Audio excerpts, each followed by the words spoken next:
The Tamil Nadu government has now granted permission to hold the Jallikattu event with some restrictions. According to the guidelines, the number of players will not exceed 150 and all players will be required to have a COVID negative certificate. Well, the government has also limited the number of people who can view the event. Remember, the Supreme Court had earlier dismissed a petition on staying the traditional bull taming sport. That's the latest that's coming in from the Tamil Nadu government. It's now granted permission to hold this event with some restrictions now. COVID restrictions have to be in place. The guidelines that have been issued by the government include that the number of players should not exceed 150. All players need to have a COVID negative certificate, and the number of people who can witness this bull taming sport has also been limited. Joining us on the broadcast is political analyst Mr. P.K.D. Nambiar. So thank you so much for speaking to India Ahead.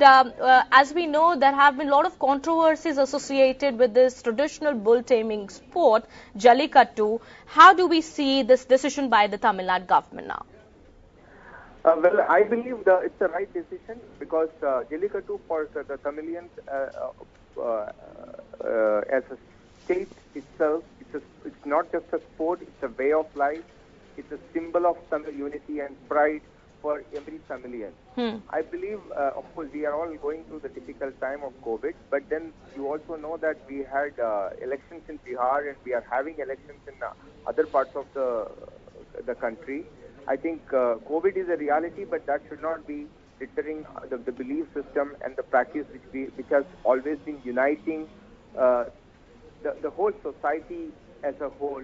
I think it's a welcome move. I believe the Jallikattu should happen. It should take place. The only thing is that with the limitations which I think the government is already rolled out the plan.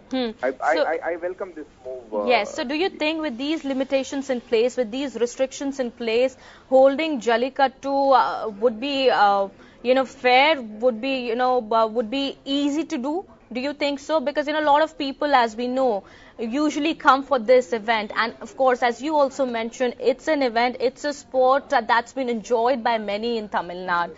Do you think that's possible, with restrictions in place? Let me tell you that unlike many other sporting events, like whether it is the modern world or a football or a cricket or anything, some of these sporting events which we call today as a sporting event, yes, they are not just a sporting event. Jallikattu is a part of the tradition, culture, and life of the people in Tamil Nadu. And as it's basically also emerged as a symbol of Tamil unity and pride time and again. So just treating this Jallikattu is just another sporting event may not be the right, and it is not something which has happened, which is happening from today or yesterday, or it's been a centuries-old tradition which has united the people as a culture, as a society.